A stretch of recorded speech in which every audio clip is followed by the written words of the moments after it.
Stocks, bonds, ETFs, straight out of downtown Chicago. This is Zach's Market Edge.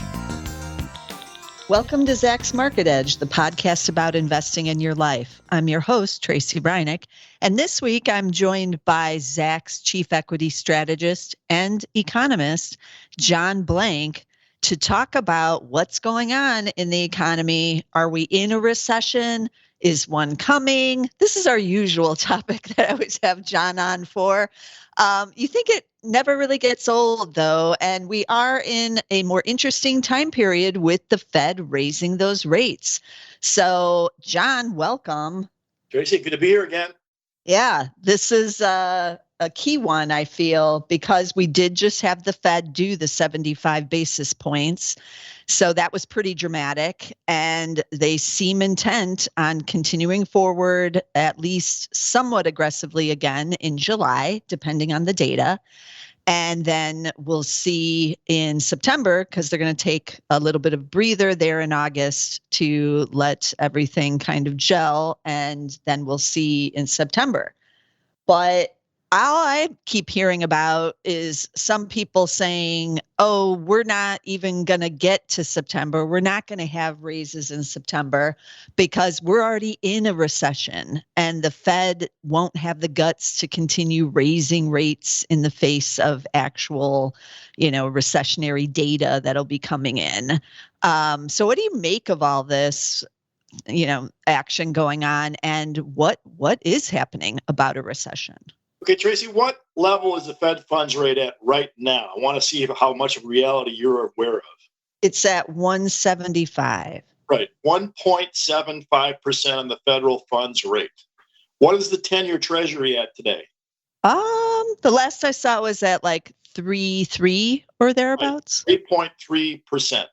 Okay, so the end game of all the Fed funds rates will be the 10-year effectively in a proxy. So 3.3%, right? 1.75%. Now, this morning, June the 21st, I was on a conference call with Capital Economics, which is a non-US, largely, London, Toronto, Sydney kind of place. And they have 70 economists, and they looked into this. So in all countries, not just our own, 81 instances of Fed tightening has happened, or something like a Fed tightening in a different country.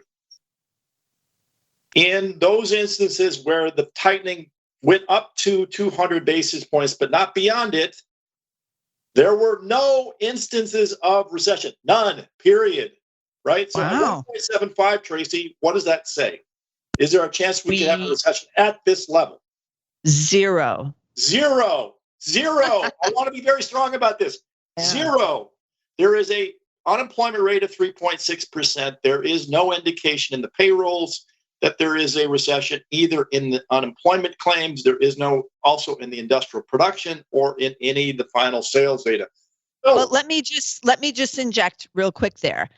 But what do you say to the people who say, oh, we had negative GDP print in the first quarter, and now the Atlanta Fed tracker is showing, flat to possibly negative for the second quarter? Doesn't that mean we're in a recession? Well, this is another point I want to make with people. One of the things that happens when you shut down supply in a COVID pandemic, when you shut something down, you stop working, and you also stop building capital investment and stuff that goes on with building and running anything. You just shut it down. When you open it up again, everybody opens up at the same time, and everybody needs the same spare parts to start this or that or the other thing. The other thing that happens when you start up again is you order actually more inventory than you need, right? You restock. Right. Yeah. So what happened in the GDP accounts during COVID is someone's called the IVA, the Inventory Valuation Adjustment, IVA. This was a rounding error during a normal trend-oriented economy.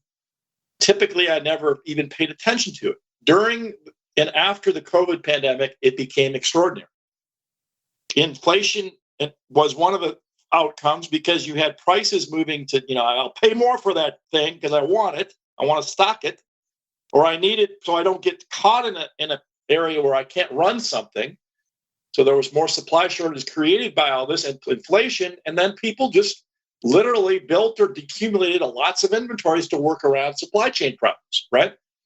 Right. So what happened in the first quarter, we had the Omicron thing, which set back a lot of the employment for at least January. And then we also had this wave of people accounting for inventory during that thing that took the GDP growth rate down. So this is what's happening. It's part of the, we talk about consumer price inflation as one of the elements of a COVID pandemic through the supply shortage. We don't actually also focus on inventory and how it plays out. Because when you sell inventory, you have to count it in that GDP account when you sell it.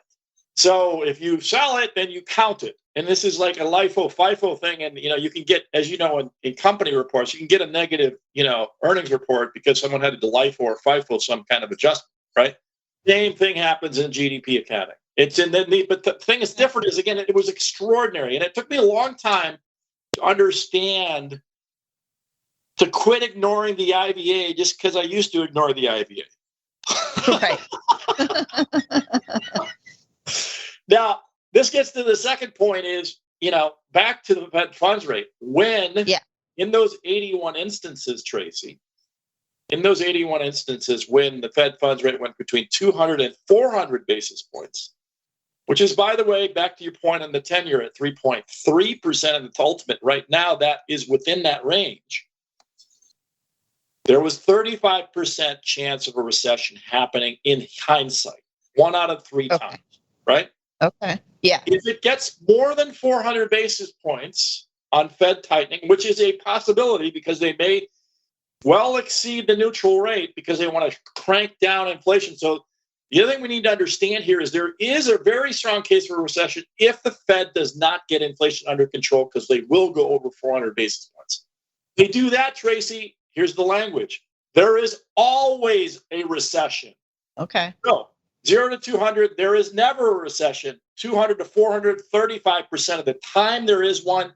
Above 400, there will be a recession in the historic context, right? So that is a different framework than most people like because they want me to tell you what's going to happen. And since the Fed is data dependent, and they're caring mostly about the consumer price inflation rate, both the broad and the core, and the PCE and all the other things they're looking at, they will manage the Fed funds rate to whatever they need to do to take inflation down. Okay.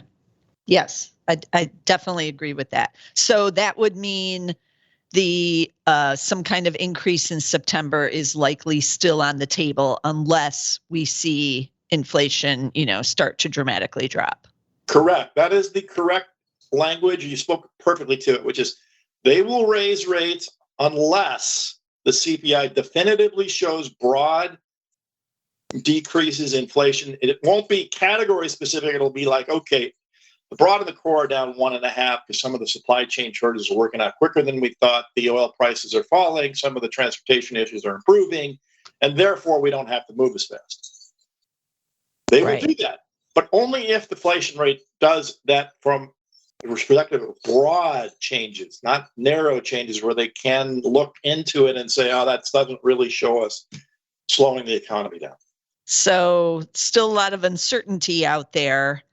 And, but it sounds like, things aren't as gloomy as a lot of people are portraying, or even the stock market is portraying. Well, there's the other thing that I think Ed Yardeni correctly drove in. Now we have a bear market in hand, Tracy, right? Correct. Yes. So, and it is entirely possible the second quarter will print a negative GDP number on top of the first one for all the reasons we talked about, as well as slowing down. And it's entirely possible the third quarter will be somewhat negative. But it is entirely possible here that the markets are already accounting for a very shallow recession that's already in hand. That can be true too. Yeah. Right? We can talk about there not being a recession. And I can tell you in hindsight, there was one when we talked because the bear market was correctly getting it. Right? Right. Yes. That's entirely true too, because the other thing to understand here is in that 81 instances of data of Fed tightenings back 60 years, there was no COVID pandemic. The last COVID pandemic was 1917, but pre the Fed. So The other thing to understand here is it's entirely possible with what I've already told you that we're already in a recession. It's a very shallow recession that comes off of all these things that are happening, and that the market's already priced it. Yes, because they are forward looking, and they already have anticipated over the last several months that we could be in one, or we will be imminently in one. So what does that, where does that put the stock investor then? Because this has been going on, 11 of the last 12 weeks, the S&P 500 has been down. And, it's been an unprecedented, horrible start to the year, but maybe they're already pricing all the bad news in. That's it. That's the bull case. Okay. The bull case is, so what happened in late February is the Russians invaded Ukraine, drove up 3% inflation globally from the higher oil prices that has been with us since then, and will not go down until the oil situation resolves itself, which is global. And Fed Chair Powell at that point had a profile of much more moderate tracking of higher Fed funds rates, which are now off the table. He is going aggressively up. And in the data-dependent Fed that saw the CPI cranking up had no other choice but to do that. And it's now doing that. So that changed everything. And, the asset allocators got out, the recession warriors got out. And frankly, in the mix of all of that is this call that there already is a recession in hand, but it might already be in hand, it might already be shallow, and it might end up being over by the fourth quarter of this year. And that would mean that everyone gets the call on recession right, and the stock market turns up by the second half of the year. So where do I want to be in the stock market then? Is there sectors that I would? You want to be in cash until September. Okay. So you still are thinking to just avoid the volatility that we're still apparently in for a couple more months. Yeah, I think, the technicians and then the people, all these camps out there, you can say, I want to know, what weighting of the camps or how big of the camps or how they dissipate or come together. And really the market's pricing that. And until you get some bottoming, which is a process, and get out of it on the other side, you're, from a long investor perspective, you're best to keep on dollar averaging in. Right. Not to get this call right. I am overweight. I've been in my people who will look at my strategy first to understand I'm more overweight now than I was last year. I really am, because you're really getting good prices. You really should be in stocks, and just regularly go at this. And then if you're trading, just forget it till you get a trend, constructive trend on the back end, the Fed gets out of the way.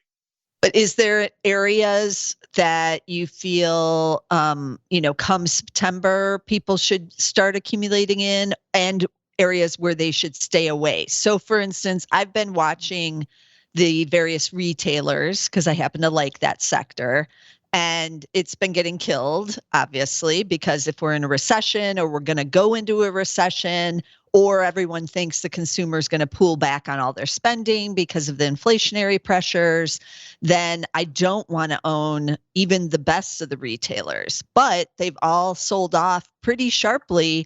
And then even some of the recent earnings reports that we have gotten from some of the retailers are indicating so far it's not that bad with what they're saying. And some are actually seeing strong results depending on what kind of retail that they're in. So should I still be waiting, or should I look for deals in a more volatile area like a retailer, or should I just stick with, the sure thing type FANG stocks? Those have sold off big, and they're pretty cheap now. Should I just go for them? They've got a lot of cash. What areas should I be looking at even come September? Well, people understand consumption and retail sales, kind of some of the same language. When people put the GDP together, the reason C and I got separated, I was investment, but it was also interest sensitive, right? So you have business fixed investment and non-residential fixed investment. So those were the interest sensitive. Now within, consumption, obviously one of the somewhat interest sensitive is the autos, right? So I think in the Fed context, you want to be accurate, staying with things that are not interest sensitive in the retail space is going to work fine.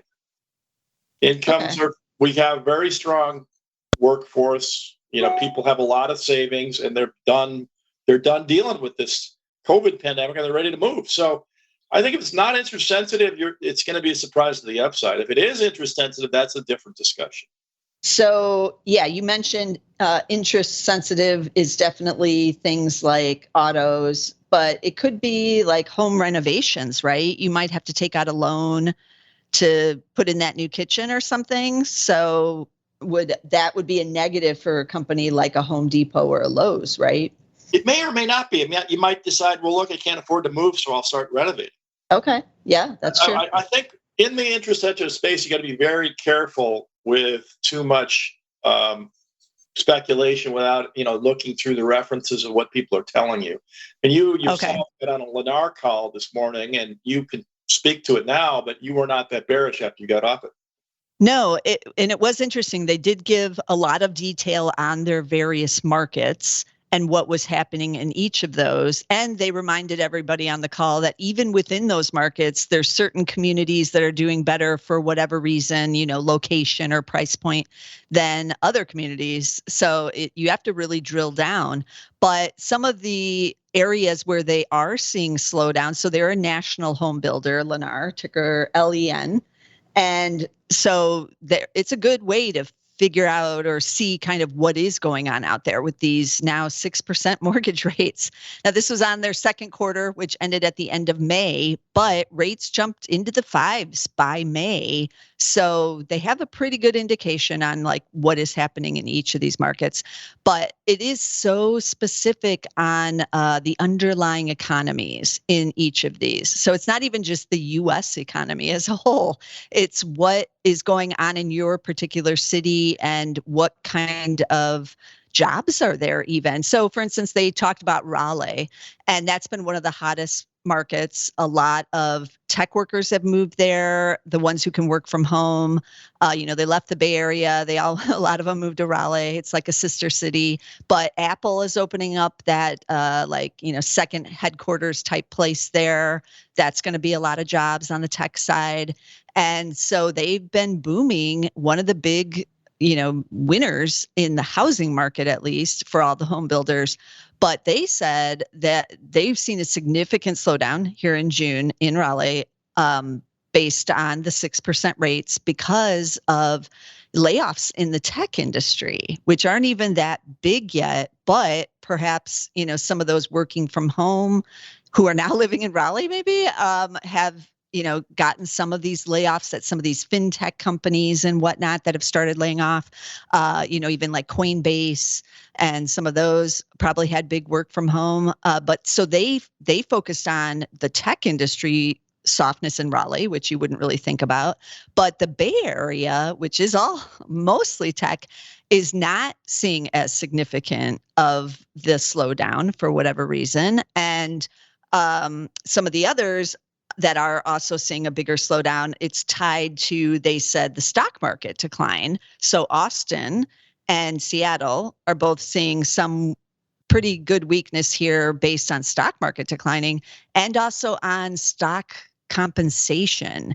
And I've been tweeting out about the compensation issue only because I was working in Silicon Valley and San Francisco during the .com boom and bust. So I saw what happened out there when those startups go under or lay off people, but really when they go under, or even the big tech companies, see an 80% drop in the stock price. A lot of compensation at those companies are all based on the stock options. And when those, slide like that, it is a real wealth destruction in that particular town and city and metro area. And so I think you're starting to see some of that again with this stock market decline, especially in like the recent IPOs and the SPACs and all of that. And that's really going to start to hit the housing markets because they were using it for their down payment, most likely in these, really hot housing markets. And it gave them an advantage, but that advantage is now gone. So it was really interesting to listen to Lennar. They also said a couple other areas that are just kind of stable. They're not seeing as much of an impact, included cities like Indianapolis and Chicago, like Midwest, where we didn't see so huge gains. The home prices were not up 40 or 50% year over year, like in some of these other markets. So they're not quite as rate sensitive in those cities.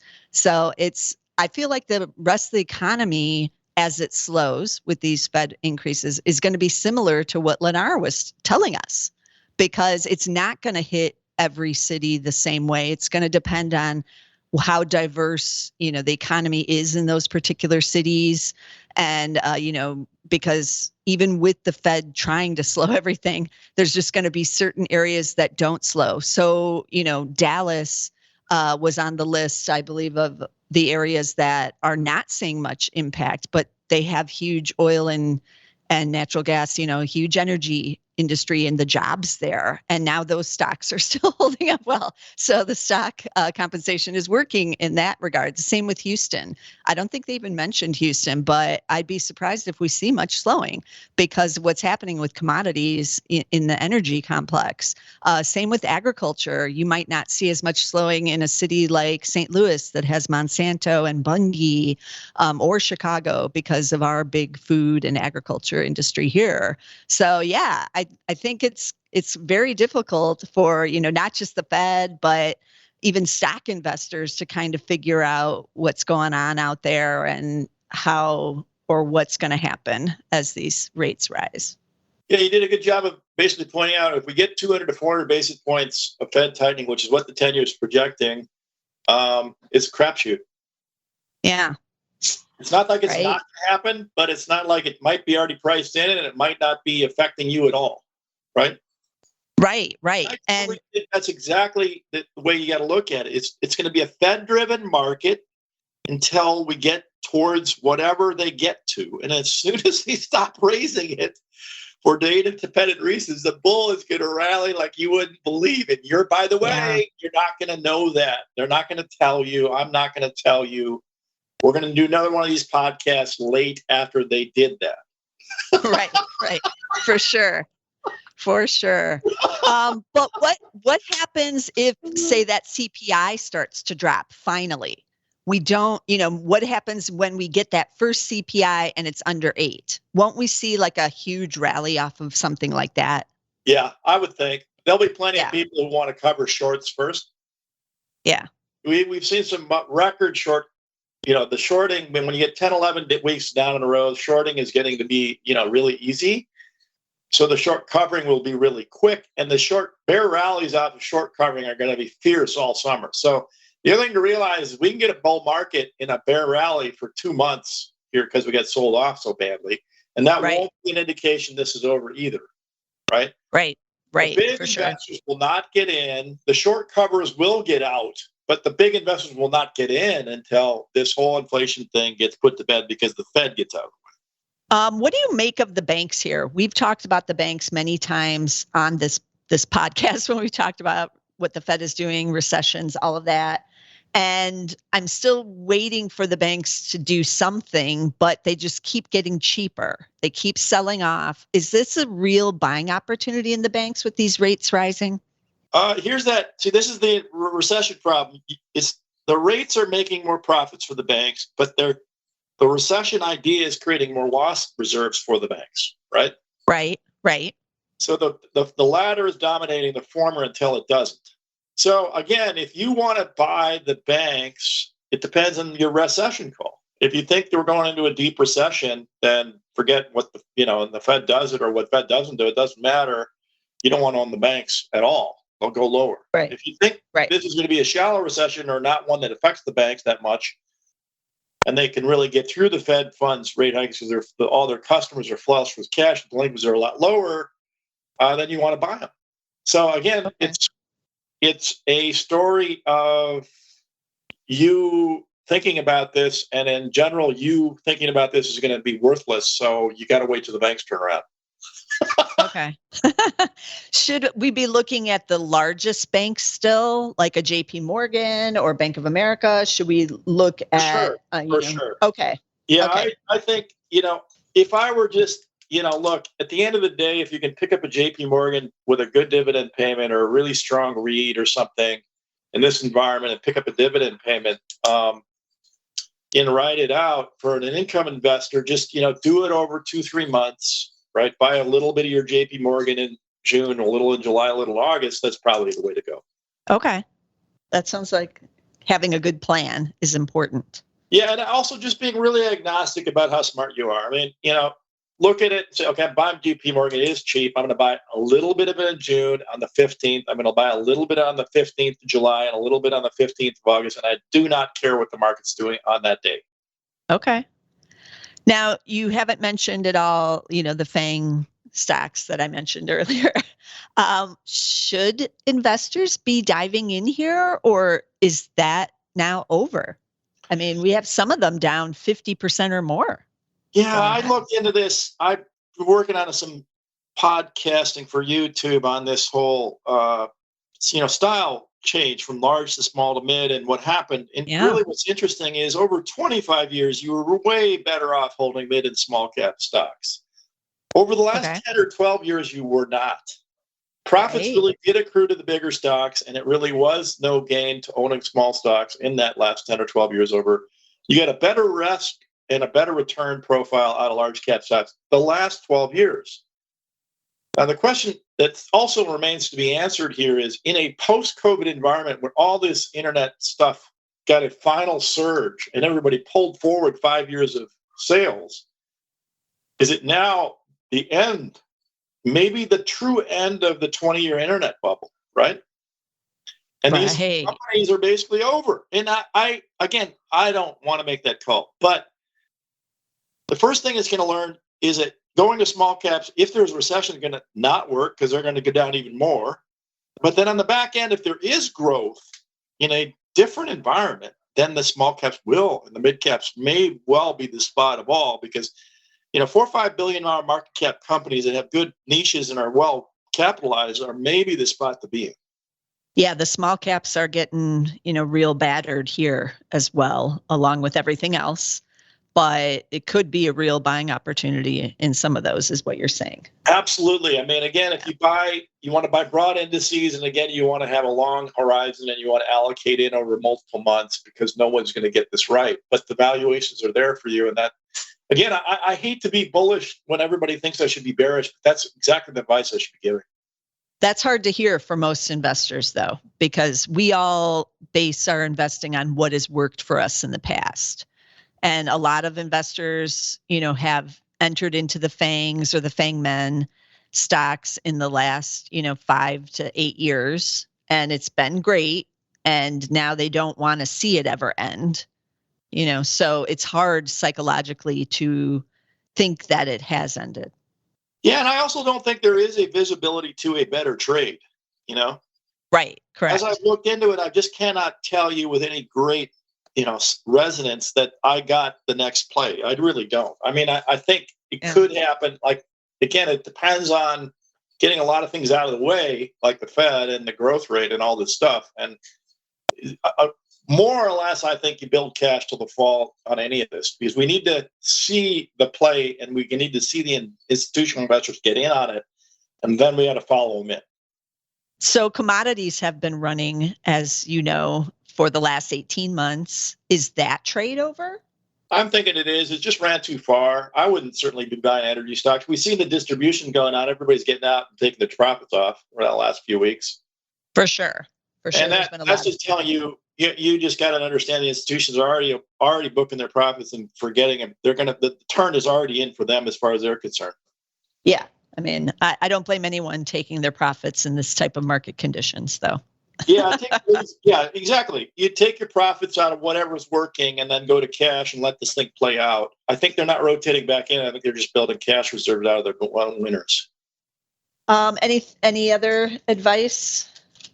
Yeah, I would tell you, look, the NASDAQ 100 has been beaten up first and earliest. Big NASDAQ stocks and the NASDAQ 100 in general are probably buys. they turn first. The bottoming process works in a weird ways, and you buy them now. And again, you buy them now because you're hearing 400 terrible stories, and you can all send me your 500 terrible stories, and I'll say, "Yep, I know." That's why I want you to buy them. But just buy the big ones, the strong ones, in the good industries. So what does that mean? Is that like Microsoft or 100, right? Let the NASDAQ figure it out for you. Buy something in the NASDAQ 100. If the index committee doesn't want to stick it in the 100, you shouldn't be putting it into your portfolio. Okay, that's good advice. All right. One other thing we didn't discuss. What about cryptocurrencies? What's going to happen there? And will that be? I'll tell you my view on cryptocurrencies. I think cryptocurrencies were a complement to Fed money printing. So when there was more Fed, think of it as like a dam. You put up a dam and you create all this backlog of a reservoir of money, right? Yeah. And if any dam goes back as far as the engineers planned it, as high as they thought it, and then it goes in surprising ways down ravines and into back bays and other things, right?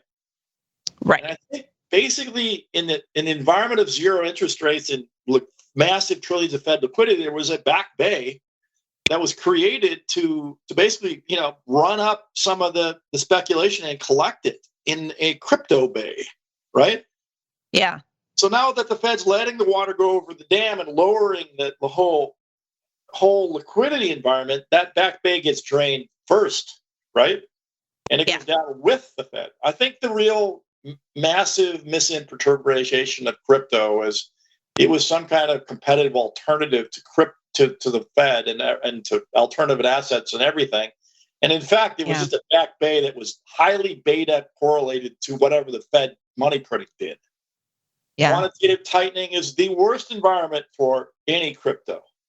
Water's going down. Any speculator any leverage, any problems that people overbet on will get bigger, and it will drain first.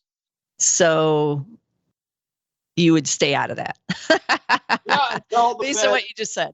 Unless the Fed does, and the Fed is going to, by the way, the Fed is going to somehow tap down rates at some point in time. And when that happens, you might get a crypto rally.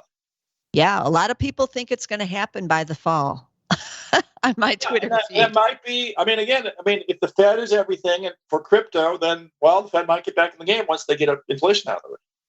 Okay, so we'll keep that on the back burner for now. The cryptos. Yeah. Okay. I guess that covers just about everything that's going on right now. So let me recap some of the tickers we did talk about today. So I did bring up Lennar, and we didn't really talk about investing in Lennar, but that fits into the interest sensitive type of companies right here. And it clearly is. Shares are well down on all the home builders, including Lennar, but I would not be a buyer here. I don't think they've bottomed out, and I would be waiting to see what's going to happen over the next couple of months for sure, over the summer with the home buyers and all that. We're only at the first stages of the slowdown, I feel, in home buying. But there's Lennar, LEN, and Home Depot, we mentioned Lowe's. Home Depot is HD, Lowe's is LOW. That's on the home renovation side, which, as John pointed out, may do better even in the rising rate environment because you won't want to move. You won't want to give up your 3% mortgage rate, but you still maybe need a new bathroom or a bigger kitchen, or you might add on somehow. So you're going to stay there and you're going to do the renovations. So they may still do better. We talked a bit about the banks. In a deep recession, you don't want to buy. In a shallow recession, you might want to buy. Dollar cost average into these. There's the big ones. It's not rocket science to know who those are. JP Morgan is JPM. Bank of America is BAC. And then we talked about the kind of sure thing FANG stocks. We didn't really mention those, but you know who they are, like Amazon down almost 50% now off its highs. AMZN is the ticker there. Might want to take a look at some of those. And then I guess we just mentioned NASDAQ 100. Well, that's the triple Qs. Doesn't hurt to dollar cost average into some of the indexes. And you could take a look at stocks in it because those are the bigger companies that are more likely to survive everything that's going on right now, because that is a risk, John, isn't it? That, some of these recent IPOs and the SPACs, they're not going to make it. Oh, absolutely. Yeah. So those are the ones, investors might want to get out of, or if you're in one of those IPO ETFs that are out there, you might want to rethink that if you already haven't rethought that and stay on the sidelines. Also, we're seeing almost like a record low number of IPOs and SPACs this year. Not surprising given this environment. So the pipeline is very small at the moment in that area. So those are just a few of the stocks we mentioned, but dollar cost averaging may be your friend. I've talked about it before on the podcast. So you want to be sure to subscribe to get all the podcasts, because you never know what we might be talking about on here and what stocks and other advice we may give out. So be sure to get us on Apple Podcasts. We're on Spotify. We're on Amazon Music.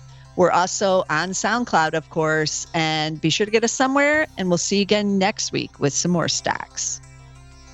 This material is being provided for informational purposes only, and nothing herein constitutes investment, legal, accounting, or tax advice, or a recommendation to buy, sell, or hold a security. Do not act or rely upon the information and advice given in this podcast without seeking the services of competent and professional legal, tax, or accounting counsel. Publication and distribution of this podcast is not intended to create, and the information contained herein does not constitute an attorney-client relationship.